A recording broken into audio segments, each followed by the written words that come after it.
Meditación al Evangelio con los psicólogos y misioneros Rafael Aníbal Cortés y Mónica Dairén Ospina.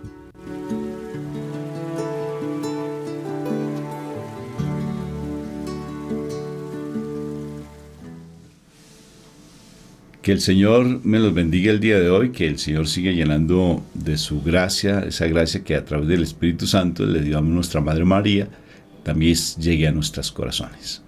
Un fuerte saludo de paz y bien a todos ustedes. Bueno, mi amor, ¿te parece si empezamos invocando a la Santísima Trinidad para que este momento sea espectacularmente bendecido por ellos? Que así sea. Claro que sí. Por la señal de la Santa Cruz de nuestros enemigos, líbranos, Señor, Dios nuestro. En el nombre del Padre, del Hijo y del Espíritu Santo. Amén, amén y amén. Padre Santo, yo te doy gracias, Señor, por este momento que tú nos das, por este momento de estar en tu presencia viva. Que hoy tu palabra sea viva y eficaz como siempre. Que nos llegue a lo profundo del corazón, que podamos nosotros estar sumergidos en tu presencia. Ven, Majestad Divina, y toma el control de nuestras vidas para que seas tú con tu fuerza, con tus dones preciosos, para que nos des esa claridad con la palabra que vamos a dar en este momento, que seas tú el que nos enseñe. Por eso disponemos nuestro cuerpo, nuestro espíritu, nuestra alma a ti, para que tú nos hables a nuestro corazón. Ven, Majestad Divina, ven, Espíritu de vida hermoso, danos ese soplo tuyo para que podamos entender tu palabra. Gracias, Majestad, por estar con nosotros y escuchar nuestra oración. Te lo pedimos por los méritos de la pasión de nuestro Señor Jesucristo y por las lágrimas dadas por nuestra Madre María, allí en esa vía dolorosa. Amén, amén y amén. Bueno, mi amor, entonces, ¿qué evangelio tenemos para el día de hoy? Bueno, hoy trabajaremos el segundo evangelio, el evangelio de San Marcos. Vamos al capítulo 12, versículo 38 al 44. Ok. En aquel tiempo, Jesús, instruyendo al gentío, les decía: cuidado con los escribas. Les encanta pasearse con amplio ropaje y que les hagan reverencia en las plazas. Buscan los asientos de honor en las sinagogas y los primeros puestos en los banquetes, y devoran los bienes de las viudas y aparentan hacer largas oraciones. Esos recibirán una condenación más rigurosa. Estando Jesús sentado enfrente del tesoro del templo, observaba a la gente que iba echando dinero. Muchos ricos echaban mucho. Se acercó una viuda pobre y echó 2 moneditas, es decir, unos centavos. Llamando a sus discípulos les dijo: en verdad les digo que esta viuda pobre ha echado en el arca de las ofrendas más que nadie, porque los demás han echado de lo que les sobra, pero esta que pasa necesidad ha echado todo lo que tenía para vivir. Palabra del Señor. Gloria a ti, Señor Jesús. Te alabamos, bendito y alabado sea tu nombre, por esta palabra viva que tú nos das. Amén, amén y amén. Bueno, es un evangelio bien interesante porque pues como que trabajara 2 cosas, sí, como 2 temáticas diferentes, sí, bien particular. Y nos está hablando de tener cuidado con los escribas, o sea, son aquellos que escribían el evangelio, se consideraban también como personas que conocían, que podían enseñar, transmitir el mensaje del Señor. No eran los predicadores, pero sí que pues ellos conocían la palabra. Al conocerla, entonces como que se sentían de otro estatus, de otra clase, por el conocimiento que podían tener. Era como que guardaran el tesoro, por decirlo así, de la iglesia, al saber que ellos eran los importantes. O sea, iban a hacer alguna cosa, por ejemplo, y los llamarían a ellos para escribir. Ellos eran los escribas. Y eso hacía que de pronto yo digo que se llenaban de vanagloria, llenaban de soberbia, se llenaban de orgullo. O sea, se sentían muy, muy importantes. porque pues como siempre lo requerían de alguna manera. Entonces, aquí nuestro amado Jesús está enseñando la importancia de que sí, es muy factible que, o sea, uno pueda tener algún lugar, algún cargo, ¿sí?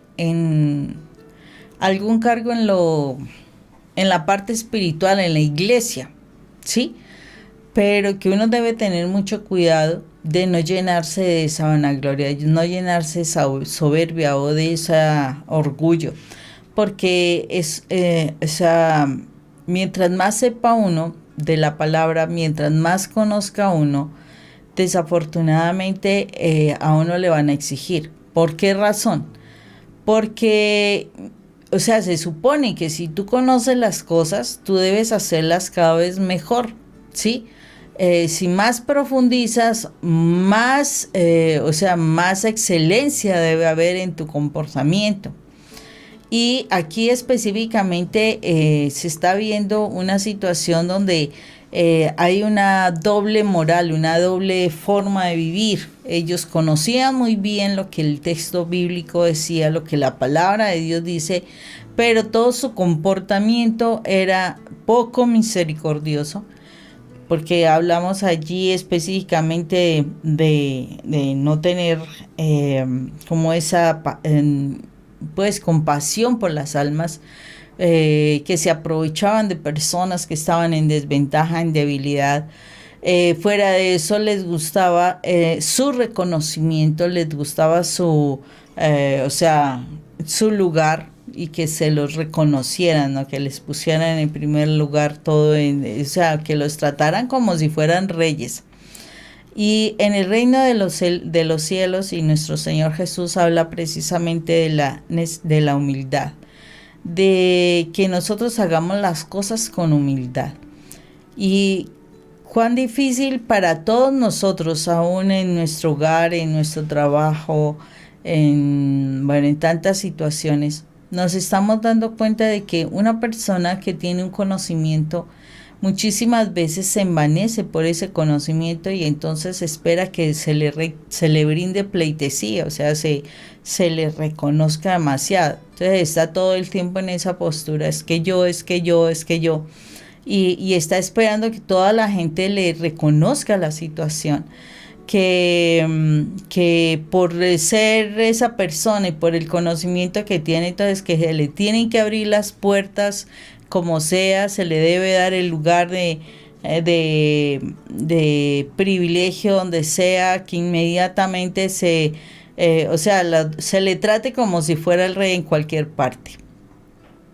Y eso es un grave error, porque en el plano de Dios las cosas son de trabajar la humildad, trabajar, no ser como llamar esa atención, ¿no? Que me distingan, que me pongan allá pues sobre un altar. En el plano de Dios no, en el plano de Dios es mientras tú más conoces, más sirves, ¿sí? Entonces, cuando tú más conoces y al contrario no sirves, o sea, no das para las otras personas, no eres servicial para las otras personas, desafortunadamente no estás dentro de las enseñanzas de nuestro amado Jesús. Acordémonos que Jesús viene a la tierra y nos dice claramente que yo no he venido a ser servido, sino a servir. Y Él es el Hijo de Dios. Él es, un ser tremendamente importante. O sea, para ser Él quien era para que se le hubiera puesto, mejor dicho, en pedestales. Pero Él en todo tiempo estuvo huyéndole a esos cargos. A Él lo buscaron para cargos importantes, precisamente para que Él se volviera parte del clan de los poderosos, por decirlo así. Pero el Señor siempre le rehuía esas cosas y siempre buscaba estar con el pueblo, siempre buscaba estar enseñando, siempre buscaba estar sirviendo, dando lo mejor de sí. Y bueno, y entonces allí nos viene el cuestionamiento. Nosotros tenemos nuestro hogar, tenemos nuestra familia, independientemente que tú seas la cabeza de la familia o no.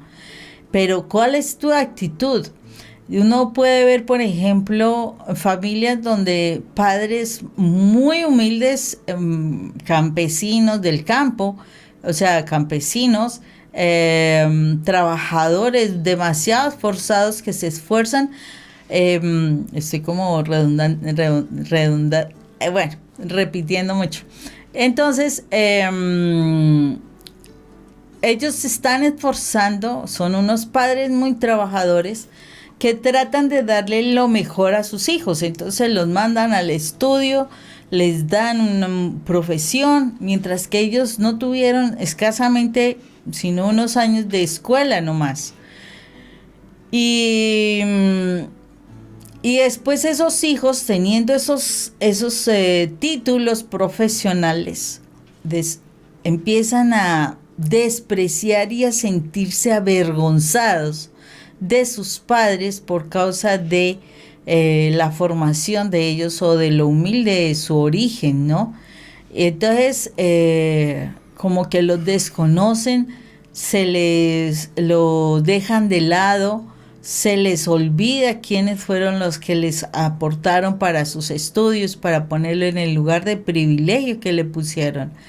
Y que uno pensara que fuera una situación de vez en cuando esta postura, pero constantemente nosotros estamos observando esa situación donde los hijos, a pesar de que los padres siguen en ese plan de seguir esforzándose, trabajando, etcétera, es una humillación constante el sentir, es una cuestión de verlos siempre en forma de menosprecio. Es una situación de, como quien dice, usted no sabe, pues entonces no opine. Una situación muy frecuente se da con la situación de, por ejemplo, cuando se tiene que manejar otro idioma, también el desplazamiento que se tiene a los padres, o sea, como que no se les valora ni se les respeta porque no manejan otro idioma que ellos pueden estar manejando. O sea, es una situación bien importante que en este tiempo nos confronta el Señor, porque tiene que ver con la formación que nosotros estamos aprendiendo, dándole a nuestros hijos. Y a veces los ponemos en unos pedestales a los hijos, manejamos ese lugar de privilegio para ellos, pero ellos no están aprendiendo a respetar, no están aprendiendo a valorar, no están aprendiendo a darse cuenta de que por más conocimiento que tenga, más humildad debe haber, y más agradecimiento debe haber, porque para que esté en un lugar de conocimiento y de privilegio fue porque alguien se esforzó por él. Alguien dio lo mejor para que, de pronto hasta sacrificó sus proyecciones para que esa persona pueda estar en el lugar que está. Entonces, esta situación de los escribas nos está mostrando muy claramente cómo a veces nuestro conocimiento humano, para colmo de males, nuestro conocimiento humano está haciendo que como que miráramos a los demás por encima del hombre, y el Señor así no quiere de nosotros. El Señor quiere que nosotros manejemos una humildad, que nos relacionemos con las personas correctamente, teniendo compasión, pudiendo servir, que lo que nos ha dado a nosotros de verdad lo pongamos al servicio de los demás. Es eso, ponerlo al servicio de los demás. Y ahorita sí que se adolece esa situación fuertemente, porque ahorita una persona que tiene conocimiento, entonces, y estudió 5 años, entonces como que le hacen las matemáticas y entonces con base en eso voy a cobrar, voy a hacer, voy a a tener como el negocio de cuánto costó mi tiempo invertido en la universidad, si es que fuiste a la universidad o el estudio que tú tengas. Entonces, no es por servicio, sino todo es por una situación de interés y de orgullo, porque es el lugar de a ver cuánto puedo sacar de dinero por este servicio que estoy ofreciendo. Y trato de sacarlo lo mejor posible. O sea, no estamos teniendo en consideración a las personas, y el Señor nos va a decir, bueno, yo te ofrecí, yo te di, porque si el Señor no abre las puertas para que nosotros nos capacitemos, para que nosotros no estemos en un mejor lugar, si el Señor no abre las puertas, nosotros no lo podremos hacer. Entonces es importante que seamos conscientes de esto, y que si las cosas se dieron para que estemos en un lugar de privilegio, de verdad podamos servir a las personas frente a lo que nosotros podamos haber adquirido tema. Impresionante cuando dice el Señor, no, cuídense de los escribas, cuídense. Cuando decimos cuídense, cuando el Señor nos dice cuídense, ¿qué tiene que ver eso con nuestra iglesia, con nuestros ministerios? ¿Qué tiene que ver con respecto a nuestra vida de familia también? Cuídense de aquellos que se la pasan pavoneándose, creyéndose, exaltándose. Cuídense de ellos. Es impresionante, porque a veces uno ve, ¿no?, como por ejemplo en la adolescencia, a veces los chicos dependen también de otras personas, porque buscan como el reconocimiento, como el hacer parte de un grupo, como sentirse también como acogidos, y eso se da en ocasiones también en nuestra vida ministerial y en nuestra vida familiar. En nuestro trabajo también se da, que a veces estamos muy apegados a esas personas que tal vez sean demasiado prepotentes, orgullosas, arrogantes, y andamos con ellos.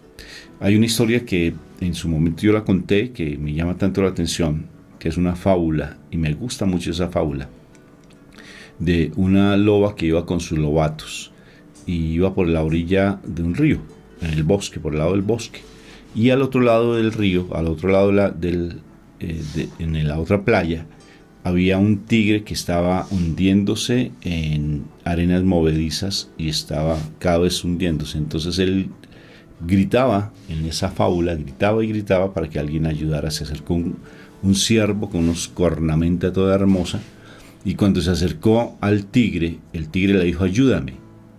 Entonces los lobatos le dijeron, mamá, vamos a ayudarle. Le dijo, no, espera un momentico y observen lo que va a pasar. Le dijo la loba a sus lobatos. Le dijo, espera un momentico lo que va a pasar, observen. Y el ciervo se acerca al tigre y le dice, ¿qué quieres que haga por ti? Dice, ayúdame. Le dice, pero es que yo soy tu enemigo. O sea, tú nos has buscado y nos has perseguido mucho. Entonces el tigre por segunda vez le dice, ayúdame, yo no te voy a hacer absolutamente nada, pero ayúdame. Entonces el siervo le dijo, nuevamente te digo, me das tu palabra de que realmente no me vas a hacer nada y con todo gusto te ayudo. Y entonces el tigre le dijo, ayúdame por tercera vez y yo no te hago absolutamente nada. Y fue tan particular que en ese momento pues se convenció el siervo y le colocó una cornamenta. El peso del tigre no le dio la posibilidad, porque se aferró con las mandíbulas, pues se aferró y le rompió incluso una cornamenta. No importó, el ciervo le colocó la otra y lo pudo sacar. Cuando salió, el tigre se limpia un poco y levanta su garra y ¡zuas!, le quitó la vida al ciervo. Qué historia tan trágica, ¿sí o no? Sí, bastante.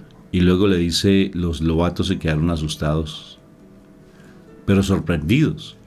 Y cuando quedan sorprendidos, le dice, y el tigre se fue, y le dijo, sí, 3 veces te dije que me ayudaras, y por no ayudarme te quito la vida.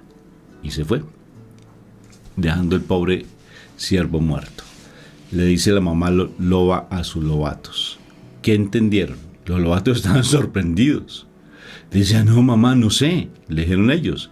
Y la loba le dice algo tan hermoso: cuídate de las personas que no tienen nada que perder, porque si no tienen nada que perder, tú eres el que va a perder la vida. Y fíjate que esta historia tiene que ver básicamente con este evangelio, mi amor. Y es el hecho mismo de querer, esa primera parte del evangelio, porque tiene dos partes bien interesantes. Tiene que ver cuando uno se hace un yugo desigual. ¿Qué dice la palabra con el yugo desigual, mi amor? Que uno se involucra con personas que no son. Uno hace negocios con personas que no tienen nada que perder y tú pierdes porque a ellas no les importa tu bienestar. Ellas piensan en función de sí mismas. O tú haces de pronto vínculo en tu parte ministerial con personas que tienen un conocimiento tan elevado y tan súper elevadote que están hasta confundidos con su parte de las enseñanzas y fácilmente tú te confundes con eso por simplemente el beneplácito. A veces fíjate cómo es posible que los escribas o los saduceos que no creían, los saduceos en especial y los fariseos no creían que había resurrección. No lo creían. Y entonces alguien salió con esa idea, alguien introdujo ese veneno en toda la comunidad de los judíos y empezaron todo a desarrollarse un pensamiento teológico por una persona que trajo una idea rarísima. Entonces fíjate que no se ciñen a la palabra, sino hacen sus propias interpretaciones por sus propias tendencias pecaminosas y hacen unas interpretaciones equivocadas, pero tú por el deseo de estar buscando afecto, de estar buscando amor, por el deseo de querer estar buscando como el reconocimiento por ese vacío emocional que traes en tu corazón, fácilmente te desvías y empiezas a buscar a personas o a grupos o empiezas a meterte a buscar cosas que no se te han perdido en otros lados.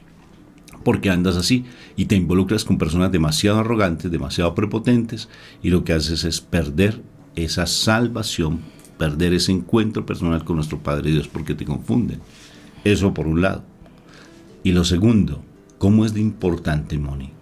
El uno entregar con humildad lo que uno tiene, sin miedo. Darlo sin miedo. Porque uno se aferra demasiado a las cosas, pero muchísimo. Se aferra muchísimo a las cosas. Que es que si no voy allá, entonces no, es que pierdo, es que no sé qué. Y uno se aferra tanto, y el hecho de uno aferrarse, el apegarse tanto a las cosas, hace que realmente no haya esa salvación. Porque fíjate que el Señor compara a los, dice, cuidado con los escribas, pero también aquí hay otra persona más, que es el que da la ofrenda y se pavonea, el orgullo. Y aquí aparece esa frase tan linda de mi Jesús de Nazaret que dice, el que se humilla será ensalzado y el que se ensalza será humillado. Escucha, por ejemplo, cómo es la Magnífica, por ejemplo, cuando mi Madre María hace esa oración tan linda, el Magnífica, cómo hace esa oración tan hermosa. Dice, porque derriba del trono a los que se engrandecen, ¿sí? Y Él así hace con respecto a lo que tengamos que dice que tenemos que tener mucho cuidado precisamente con ese tipo de personas. Entonces también uno tiene que mirar, ¿será que yo caigo en ese plano de ser esos escribas de pronto? Ser arrogante, ser prepotente, creerme mucho más. Eso es, hay que cuidarse de eso, porque también uno puede hacer caer a muchas personas, Moni. Sí, claro. Pero mira, Rafa, que hemos pensado que son como dos temas diferentes, parecieran dos temas diferentes, pero están relacionados. ¿Por qué están relacionados? Posterior a esta enseñanza de que nos cuidáramos de los escribas que viven de esa prepotencia, de ese orgullo, de esa soberbia, ¿sí? Y tenemos que tener mucho cuidado, ¿verdad? Que sí, pedirle al Señor sabiduría al respecto y discernimiento además. Luego da la enseñanza de la viuda y de los ricos, y es más o menos la misma cosa. ¿Por qué razón la misma cosa? Por algo muy sencillo, porque a veces, una persona que no tiene mucho, lo que tiene lo da con mucho afecto. Lo da con mucho, con esfuerzo, ¿sí? Se esfuerza por dar las cosas y las da con el corazón, porque las da con el corazón. O sea, no con esa cuestión de, ay, no, pues esto me sobra, entonces démosle. Sí, que se queden con lo poquito, pues con lo que me sobra, porque ya el resto, no, lo tengo muy ocupado. De alguna manera nos está hablando de cómo los ricos, dan sus ofrendas de las cosas que les sobran. Y muchas veces es eso también. O sea, estamos haciendo esa actitud de que, digamos, vamos a hacer un servicio porque, pues sí, tengo tiempo, entonces no hay ningún problema, puedo ir y sí. Pero cuando se te dice algo que requiere que tú dejes tus asuntos un poco de lado, sí, o sea, de que dejes, mueras a, por ejemplo, a tus gustos en cosas, entonces ahí sí ya le pones el pero, ¿no? Porque no es tiempo que te sobra, no es dinero que te sobra, o sea, sino que es algo que requiere un esfuerzo tuyo, una entrega de lo tuyo, un morir a ti en tus cosas. Entonces ahí sí ya es un problema. Ya es un problema no dar las cosas con afecto, con amor, a pesar de que tú las puedas estar necesitando, porque a veces se da esa situación. Ya aquí el Señor nos está hablando de que si vamos a dar algo, démoslo con esfuerzo, ¿sí? Démoslo con amor, démoslo por el servicio que se está dando. Incomodémonos un poquito por el otro, porque es eso, incomodarnos por el otro para apoyar al otro, ¿sí? Con afecto, con humildad, con ese deseo de darte, o sea, de hacer algo por el otro que se siente importante, que se sienta bien, ¿sí? No porque, bueno, sí, te colaboro y entonces como por no dejar, porque sí, yo sabía que podía hacerlo y entonces aquí le hago este favor y pare de contar. No, o sea, el Señor no espera eso de nosotros. Él espera que hagamos las cosas con esfuerzo, con amor, con desapego, así nos cueste un poco, sí, o sea, así nos exija un poco de nosotros, que nosotros podamos de verdad entregarle a las personas lo que el Señor nos ha dado, pero con amor, de verdad que es con amor, porque ¿de qué vale que tú tengas muchas cosas? Claro que la palabra específicamente dice cosas específicas. ¿De qué vale tú tener muchas cosas y darlas si no tienes amor? Es como un címbalo que resuena y no, es como hueco. No, o sea, da las cosas con amor, haz las cosas con amor. Que te preocupe que el otro se sienta bien, ¿sí? No que te reconozcan a ti. O sea, porque muchas personas dan es para que las reconozcan. Ay, no, fulanito de tal hizo esto y entonces está, o sea, como que esa búsqueda de esa persona que hizo algo por el reconocimiento. No, es que fulanito de tal hizo esta situación y entregó esto a la parroquia y todo lo demás, y resulta que era para ese reconocimiento, que lo tengan presente, pero si no le reconocen, ahí vienen los ay. Igual que nosotros hagamos algo, no para que nos reconozcan, y me viene a la cabeza esa vez de cuando tú haces la loza en la casa, ¿te acuerdas? Y que lo hacías era para que te reconociera. Y como no le dice, qué sentimiento de frustración. Pero la verdad ahora es les explico. Ahora les explico bien. Entonces, la idea es esa, o sea, que tú puedas dar las cosas, pero no por el reconocimiento, sino porque de verdad lo haces un servicio con amor. Es que vi que la loza, ¿cómo se le dice en otros lados? Los trastes no estaban lavados, entonces me acerqué a donde mi Mónica estaba sentada viendo televisión muy cómoda. Entonces yo con dignidad, ¿sí?, y con arrogancia me puse a pensar. Dije, le voy a hacer un favor a Mónica de lavarle esta loza, de lavarle estos trastes. Me va a poner orgulloso, pero le voy a hacer el favor, ¿sí? Y fue tan particular que le lavé la loza, ¿sí? Se la lavé a ella. Entonces yo fui y le dije, Mónica, te lavé la loza. Entonces estaba esperando que ella me reconociera. Oh, mi amor, qué lindo eres, qué precioso eres. Y en ese momento me dijo, bueno. Hizo así y no me dijo ni siquiera gracias ni nada. Dijo, bueno. Y yo me fui, salí con un mal genio y con un mal carácter así, que es raro en mí. Salí así bien extraño, ¿no es cierto? Y dije, Muy pero a mí extraño. me salí muy, pero muy molesto. Fui a la cocina nuevamente y seguí, faltaba lavar otras cosas más. Y el Señor me habló y me dijo, esto no es que tengas tú que hacerlo por ella. Eso lo haces es por ti. O sea, que no te enorgullezcas ni te la creas tanto. Es que también es tu responsabilidad. Y ahí sí, ¡oh, Señor! Porque es que es también mi obligación. Entonces fue una enseñanza muy linda. Y termino con esta, mi amor. Imagínate, dicen los terceros capuchinos algo, tiene una frase linda. Es mejor desgastarse por los demás que no oxidarse por sí mismo. Qué frase tan bonita. Sí. El hecho mismo de servir. Es mejor desgastarse por los demás que no oxidarse por sí mismo. Un abrazo fraterno en Cristo Jesús. Dios los bendiga, que el Dios Señor los los bendiga. guarde Chao. siempre.